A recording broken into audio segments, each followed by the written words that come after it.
Hello friends, कैसे हैं आप लोग। सबको मेरा नमस्कार। सतगुरु कबीर साहब जी के अनमोल विचार और अनमोल दोहे इस प्रकार है। सतगुरु कबीर साहब जी का एक खूबसूरत सा दोहा इस प्रकार है। यह तो घर है प्रेम का, ऊंचा अधिक इकंत, शीश काट पग तर धरे, तब बैठे कोई संत। इसका अर्थ इस प्रकार है।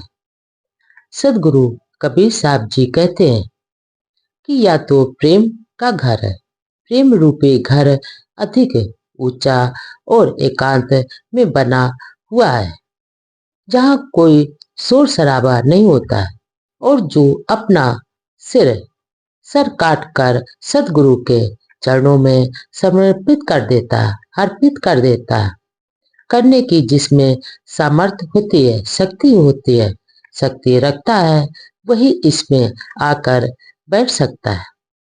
अन्यथा प्रेम के लिए उत्सर्ग की आवश्यकता होती है, समर्पण की आवश्यकता होती है, क्योंकि जब तक सब सदगुरु के आगे अपना सब कुछ समर्पण नहीं किया जाएगा, तब तक उसमें प्रेम नहीं हो सकता। इसलिए सतगुरु का अगर प्रेम चाहिए तो अपना सब को त्याग करके समर्पण कर दो। आगे सदगुरु कबीर साहब जी का एक और खूबसूरत सा दोहा इस प्रकार है। सबे रसायन हम पिया, प्रेम समान न कोय, रंचन तन में संचरे, सब तन कंचन होए। इसका अर्थ इस प्रकार है। सदगुरु कबीर साहब जी कहते हैं कि मैंने संसार के सभी रसायनों यानी पदार्थों को पीकर देख लिया है, परंतु ये तो प्रेम रसायन के समान कोई भी नहीं मिला, हमें कोई भी नहीं मिला। जिस तरह प्रेम का रस होता है, उसके प्रेम के रस के समान यहाँ इस पूरी दुनिया में, इस पूरे संसार में, इस पूरी कायनात में हमें कोई नहीं मिला। और ये प्रेम अमृत रसायन के अलौकिक स्वाद के सम्मुख सभी रसायनों का स्वाद फीका पड़ जाता है।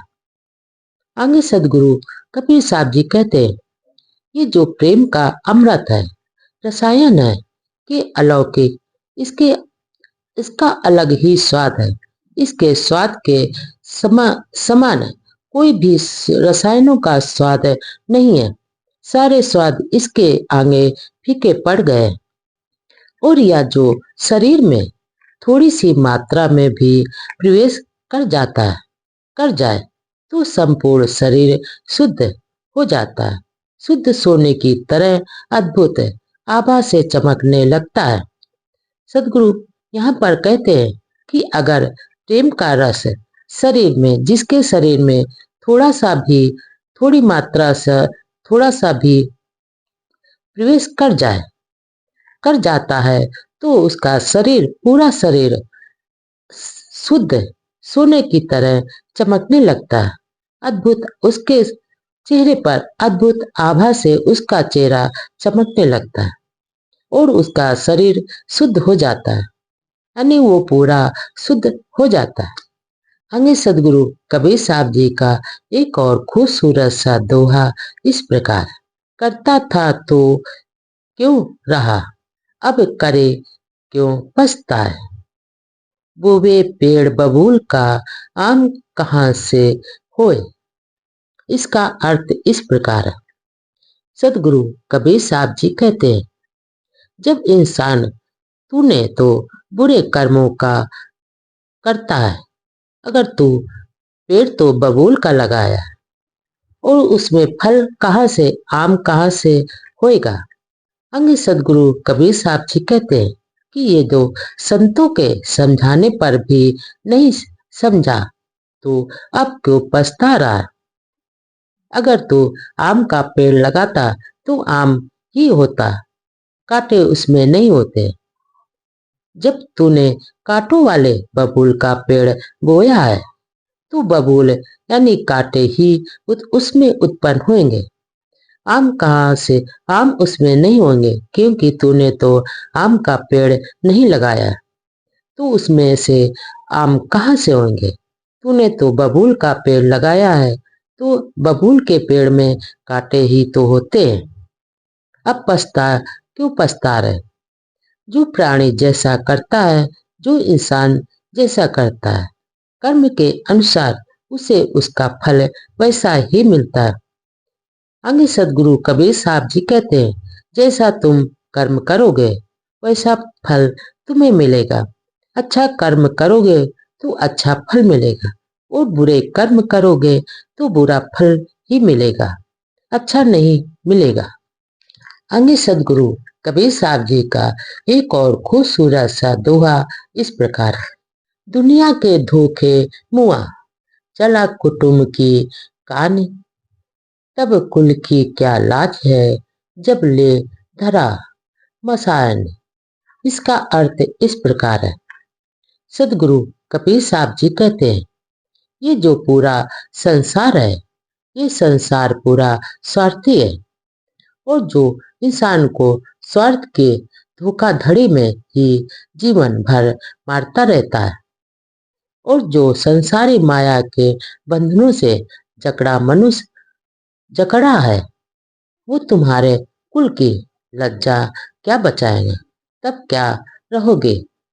जब तुम्हारे 100 मृतक शरीर को ले जाकर लोग शमशान में रख देंगे, तब तुम क्या करोगे?